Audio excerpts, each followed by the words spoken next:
Many people have tried to solve the FNAF 4 secret box, and it's still unsolved nearly a decade later. That is until today, my friends, as we're going to be busting this box wide open, because on night 8 of FNAF 4, the box was revealed to us, and it had 2 locks which you were unable to open, and a text appears above it saying, "Perhaps some things are best left forgotten for now." Yeah, right, we're going to be cracking that right open. And it's at this point Scott Cawthon actually said in an interview that it was intended to be open at this time, in 2015. However, it was scrapped to be open because the fan base actually failed to solve FNAF 4 in time. But that doesn't mean we can't find out what was still in there. I knew that I had to go in and straighten that out. It's like, people aren't really happy with this. I need to make another game. I need to kind of ground this again, not necessarily in reality, but I need to ground it in kind of storytelling again. And even further to this, in FNAF World within the game files, an unopened sprite for the box can actually be found, indicating that again, if you didn't open it in FNAF 4, he re-put it into FNAF World for it to be open. It can even be found in the first sub-layer map,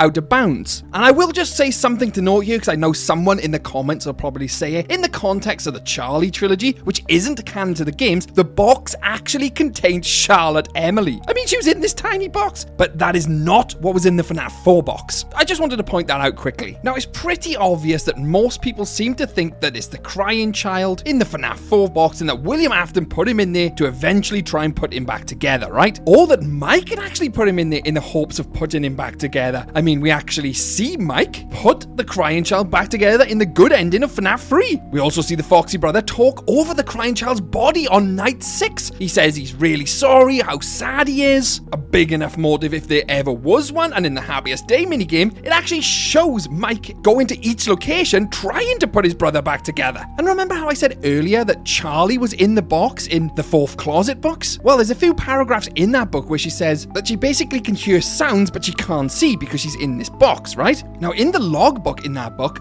the bite victim could actually be talking from inside the box because there's 4 hidden lines in the feeling about tonight shift pages. And these 4 lines are as follows. First line, "It was for me, I'm scared. I can hear sounds I can't see." Now that's all 4 lines. If that doesn't sound like you're inside of a box, I don't know what does. Because the first 2 lines, "It was for me and I'm scared," clearly are telling us that it was the bite victim speaking. The party was for him and that he was scared every single time when he saw Freddy. Or back in 83, it would have been Fredbear. But here's the extremely interesting bit, lines 3 and 4, where he says, "I can hear sounds I can't see." Now there's only certain situations where you can hear sounds and can't see. And you might immediately be thinking, well, that's because he could have been stuffed inside of an animatronic, right? But if he was inside of an animatronic, the crying child would be inside Golden Freddy, and Golden Freddy has the white pinpricks for eyes, so he would be able to see. The only other thing I can think of is that he would be in this box, because Charlie says exactly the same thing, and like I said, she was also in the box in the books, and this paragraph is what she actually feels inside of it. "That's my name. Someone is saying my name. Charlie tried to open her eyes. Someone's arms reached down under her, lifting her from the cramped, dark place she'd been for so long that memories of somewhere else seemed like dreams. She still couldn't open her eyes." Now, it's worth pointing out that Charlie was obviously in the 4th closet in the box, but this is the FNAF 4 box we're talking about, and the amount of parallels it has with the crying child being in the FNAF 4 box is unreal. And finally, there's also something Scott said about the box contents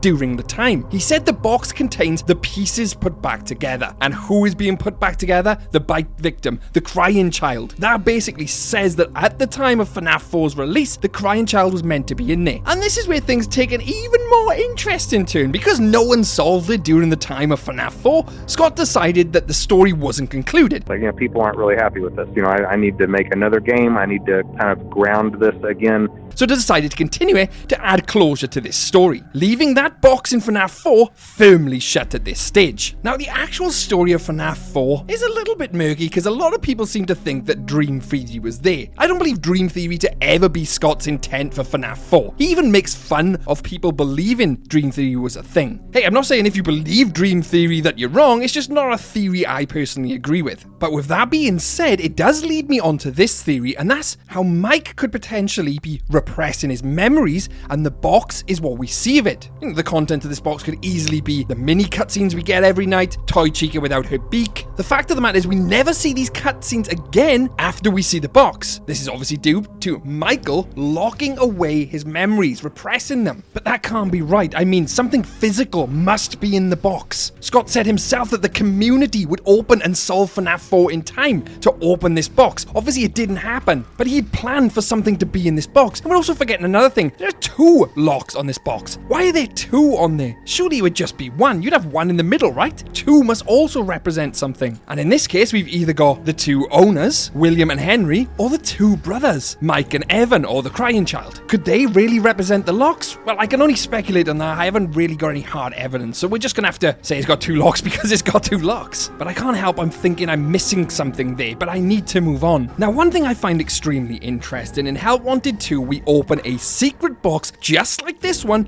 and out comes the Bonnie mask. Now, many people have believed that because the Bonnie mask has come out of this box, it could mean the Foxy mask and the Chica mask could be buried in the FNAF 4 box. I mean, Foxy's mask was Mike's, right? And the other 2 masks could also be in there. And you start to couple this with everything I just said, where Scott himself said the pieces were put together in this box. And can you remember what Fredbear, well, the plush Fredbear, says to the crying child? He says, "I will put you back together." And in FNAF World, we also learn that the crying child needs its happiest day for it to move on. And how do we achieve this happy day? By putting his pieces together. And I think it's fairly obvious at this stage, the amount of times we said putting the pieces together. What was in this box? The pieces of the crying child. Or in this case, everything to end FNAF. It could be the crying child himself, it could be the plushes, it could be the masks, all the pieces brought together in a single place. The box represents the entire story of FNAF. FNAF 1, 2, 3, and 4. And let's not forget the tragedy of Fredbear's family diner. That's what was all in there. That is what was best left forgotten, just like I said. We all think we're going to open this box and a single item will just pop out. The chances are we opened that box and it'd be an amalgamation of all of them. And this bit here for me just proves the entire thing. Remember when I said it says some things are best left forgotten for now? Well, that line was changed to some things are best left forgotten forever. And I found that extremely interesting that it was changed. And then I realized Scott had an interview with Darko, and he basically said the content of the box had changed over time. He saw that himself. And because they had changed with time, no one was really able to open the box because the story had evolved. You know, and I bet nobody gave that a whole lot of thought, but I saw that and I was like, he's absolutely right. He's absolutely right. The contents of that box have changed over the years because, you know, it's for that very reason. It's because you know, of what I was intending the game to be when it happened. He said that FNAF 4 was the first time nobody was ever able to crack the code and figure out the story, apart from what I've just done. Granted, I am nearly a decade too late, but we'll forget about that. And he said it's probably for the best, because no matter what answer he would give in that box, it would not live up to what people expect. So that's why some things are best left forgotten forever. But he's clearly never met me. Forever doesn't mean forever. I've cracked that box wide open. But there's something I've got to ask you. Do you agree with what I think was in the box? Or do you have an entirely different take on it? I would love to hear your thoughts and theories on this. It's a huge community aspect. I love FNAF for the community, and I'd love to hear your thoughts. I'd also like to thank you for 40,000 subscribers. Thank you so much. We've only done like 45 videos, so thank you all very much. I'm so proud of this little channel we've built and the awesome members in this community. Thank you very much. I'm Twisty from Twisted Animatronic, and stay safe out there, superstars. And if you've made it to this part in the video, I'd like to say what I really think is in that box. A pink mustache. But that's best left forgotten for another day.